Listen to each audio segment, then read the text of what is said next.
Écoutez, c'est extrêmement difficile à prévoir. Je suis très prudent pour savoir ce qu'il va véritablement se passer, d'autant plus qu'il peut y avoir plusieurs scénarios.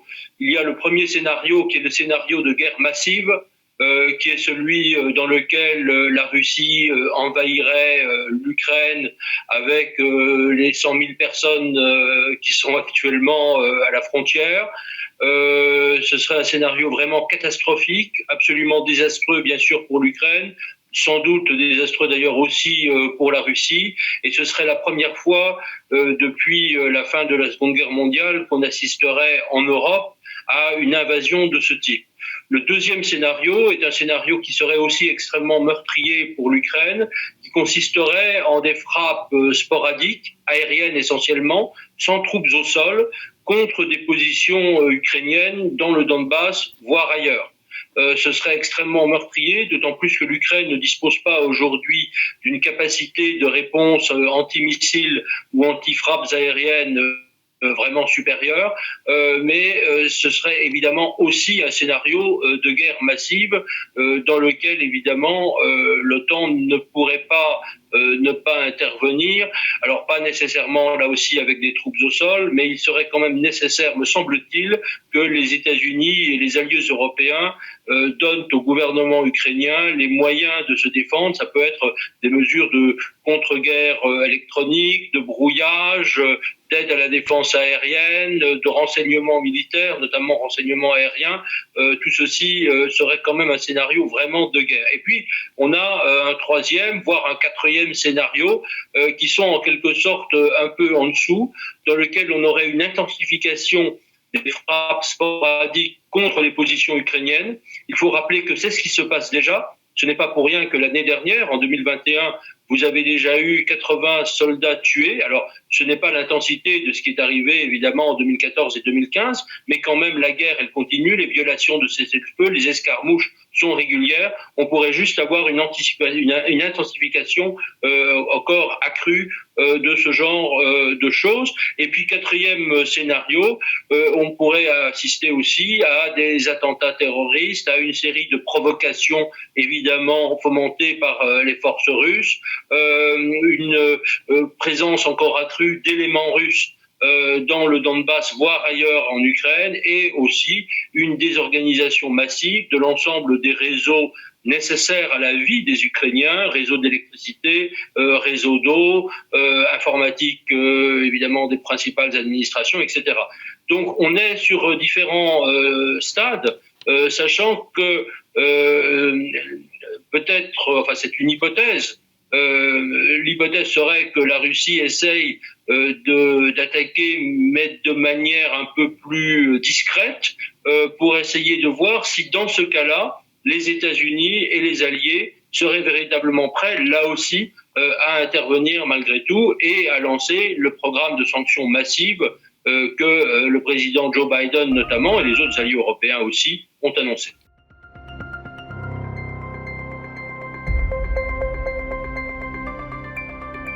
D'abord, il faut rappeler que Vladimir Poutine a déjà largement mis la main sur l'Ukraine.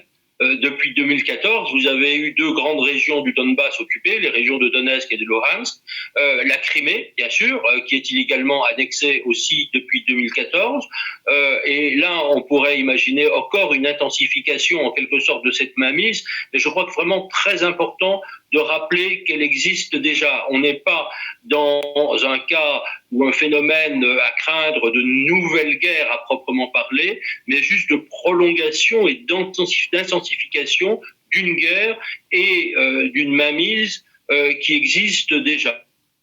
Dans quel but ? Eh bien, tout simplement, Poutine ne peut pas accepter qu'il y ait aux côtés de la Russie des pays démocratiques, libres, qui puissent en toute liberté également faire un certain nombre de choix, moins d'ailleurs le choix de l'OTAN que le choix du rapprochement avec l'Union européenne. Il faut d'ailleurs rappeler que la révolution de Maïdan avait été provoquée par le refus du président de l'époque, Yanukovych, finalement de signer l'accord d'association avec l'Union européenne. Et l'Union européenne est peut-être le pire cauchemar pour Poutine. On le voit évidemment en Ukraine. D'une autre manière, on le voit effectivement au Bélarus et dans la région de Transnistrie en Moldavie, qui sont aujourd'hui toujours occupés en grande partie par la Russie. La Transnistrie, c'est certain. Le Bélarus, de fait, est devenu une arrière-cour du jeu de Vladimir Poutine, puisque vous avez énormément d'éléments russes, indépendamment des manœuvres en cours. Vous avez 30 000 hommes évidemment russes déployés, militaires, déployés sur le territoire du Bélarus, mais vous avez déjà notamment les réseaux d'information du Kremlin qui sont en place. Vous savez que toutes les télévisions du régime du Bélarus sont de fait plus ou moins contrôlées par des gens qui viennent en particulier de Russia Today. Vous avez des éléments avancés des forces spéciales ou d'autres agences russes également au Bélarus. Donc concrètement, ce que veut Vladimir Poutine, c'est empêcher que ces pays à ses frontières, Ukraine, Bélarus, Géorgie d'ailleurs aussi, il faudrait le rappeler, 20% du territoire géorgien est toujours occupé, les régions d'Ossétie du Sud et d'Abkhazie par les forces russes, veut empêcher que ces pays finalement puissent choisir leur destin. C'est le retour de ce qui avait été en principe banni à la fin de la Seconde Guerre mondiale, c'est-à-dire les zones d'influence. Je crois que ça, c'est vraiment l'objectif immédiat de Vladimir Poutine dans la région, mais avec un objectif d'ampleur encore plus élevé d'une certaine manière derrière, qu'il ne faut pas oublier, qui est une guerre idéologique contre l'Occident, empêcher que ça affirme les valeurs de liberté, détruire la liberté, commettre d'ailleurs en toute intimité, on l'a vu en Syrie, des violations massives des droits de l'homme et des crimes de guerre, très concrètement, montrer que finalement toutes les déclarations très belles, très émouvantes de l'Occident sur les droits de l'homme, la responsabilité de protéger, le droit international, tout ceci ne vaut rien. Je crois que c'est très important d'avoir cet objectif idéologique derrière. On l'a vu en Syrie, on risque de le voir à nouveau malheureusement en Ukraine.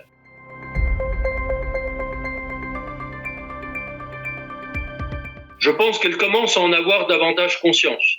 Cela dit, il faut voir que le système d'information dans beaucoup de pays occidentaux, en France ou ailleurs, n'accorde pas une place assez considérable à ces événements. C'est souvent des phénomènes relativement annexes de politique intérieure qui dominent l'attention. Je ne crois pas aussi que le grand public ait une conscience très claire de cela. Alors je pense qu'encore une fois, elle s'est améliorée malgré tout, mais c'est vrai que je ne crois pas que dans l'opinion, il y ait une conscience complète de ce que la Russie de Poutine entend faire. Cela dit, on voit quand même que dans les opinions occidentales, y compris d'ailleurs en France, Poutine est quand même un homme qui n'est pas véritablement populaire, même si vous avez l'extrême droite et l'extrême gauche, voire une partie de la droite classique qui essaye de voler à son secours. Et je crois qu'il n'y a pas d'illusion encore une fois, de la part de cette opinion sur ce que fait le régime russe actuel. De là à dire que c'est au cœur de leurs préoccupations, non.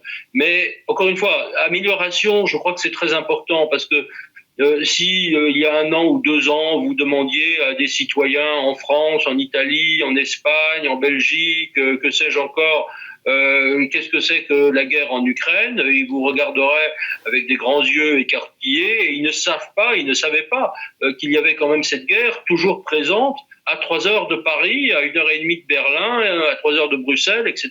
Je crois que il n'y avait pas cette conscience. Là, cette conscience s'est améliorée et c'est quand même un phénomène relativement positif.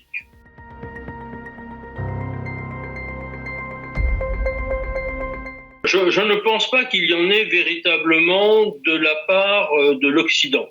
Il y a en revanche une communication qui s'est quand même un tout petit peu améliorée du côté américain. Je crois qu'il faut essayer de comprendre ce que disent les Américains à propos d'une guerre imminente, qu'elle soit d'ailleurs réelle ou pas, mais enfin en tout cas il y a tous les éléments pour la déclencher, ça c'est une certitude, comme un élément d'information important pour alerter l'opinion publique, montrer qu'il y a un risque réel et finalement faire voir en quelque sorte de quoi M. Poutine est véritablement capable. Du côté des autres pays, évidemment, ça dépend. Les pays d'Europe centrale et orientale, que ce soit d'ailleurs la Pologne, les États baltes, etc., depuis très longtemps, nous lancent un avertissement sur ces régimes. De notre côté, on pourrait dire aussi la même chose d'ailleurs d'une certaine manière du Royaume-Uni aujourd'hui. Du côté de la France et de l'Allemagne, disons que c'est un réveil, me semble-t-il, un tout petit peu plus tardif. Vous avez encore tout un langage que l'on entend ci et là, qui dit mais finalement on va peut-être pouvoir retrouver un accord avec M. Poutine, on va peut-être pouvoir poursuivre le dialogue, etc. Même si j'ai quand même l'impression qu'aujourd'hui, la plupart des chefs d'État et de gouvernement, notamment d'ailleurs le président Emmanuel Macron, n'y croient pas véritablement. Donc ça, c'est côté occidental. Côté, je dirais, russe, c'est vrai qu'il y a une avance considérablement de la Russie en ce domaine. Non seulement à travers les canaux classiques, c'est-à-dire les médias russes qui sont établis dans un certain nombre de pays européens ou aux États-Unis, qui sont bien connus, mais également à travers un certain nombre de relais. Relais, bien sûr, de personnalités qui sont connues, qui travaillent ouvertement pour des sociétés russes sous contrôle étroit du Kremlin. C'est vrai en France, au Royaume-Uni, en Allemagne, évidemment avec le cas de Schröder, en Finlande, etc. Ça, c'est évident. Mais ce que je perçois aussi, c'est à travers notamment les réseaux sociaux, un certain nombre de sites Internet, un certain nombre d'interviews qu'on peut entendre ici et là à la télévision. Vous avez soit des personnalités politiques, soit des pseudo-communicants, soit des journalistes autoproclamés et toutes sortes de relais qui reprennent la rhétorique du Kremlin, soit de manière dure, en disant mais finalement Poutine fait le bien de l'Europe, c'est un homme fort, les États-Unis sont des méchants, l'OTAN c'est vraiment une menace pour tout le monde, etc. Bon, soit cette rhétorique-là, évidemment, qui ne trompe personne, soit parfois de manière beaucoup plus dure, plus douce. Cette propagande douce, je crois qu'il faut y prêter attention. Par exemple, certains disent, mais les torts sont des deux côtés. Finalement, peut-être qu'un certain nombre de choses que dit M. Poutine, ou ce qu'évoque le Kremlin sur les problèmes de sécurité ou les perceptions de sécurité, qui sont complètement inventées, sont réels. Vous avez cette tendance de la propagande russe qui vise toujours à relativiser. Vous avez quelque chose qui est bien connu, qui est le whataboutisme, c'est-à-dire dès qu'on lance une critique contre ce que fait par exemple la Russie, ça peut être la Chine d'ailleurs aussi, ou par exemple les crimes contre l'humanité du régime Assad, aussitôt plutôt que de répondre et de dire oui, c'est vraiment absolument inacceptable, on dit oui, mais attendez, regardez ce que les Américains ont fait au Vietnam, ou la colonisation française, ou que sais-je encore. Donc ils vont aussitôt attirer l'attention sur autre chose pour essayer de relativiser. Vous avez ce discours aussi en Occident, on le voit d'ailleurs chez un certain nombre de complotistes, on le voit parfois dans des manifestations inspirées plus ou moins par l'extrême droite, ou en tout cas relayées par l'extrême droite, et d'ailleurs souvent les médias russes, qui disent, mais enfin, vous voyez, en France, ou en Belgique, en Italie, ou en Allemagne, que sais-je encore, nous sommes dans une dictature. Tout ceci pour que le sens des mots se perde. Moi, je suis très inquiet parce que je vois, et on peut repérer quand même un certain nombre de ces personnalités ou de ces personnes qui relayent ce discours. Je trouve qu'il n'y a pas assez, disons, de mesures qui sont prises pour essayer de voir d'où ils parlent et pourquoi, si je puis voyez ce sous-entendu, ces personnes tiennent un tel discours si favorable à ce qu'il faut bien aujourd'hui appeler l'ennemi.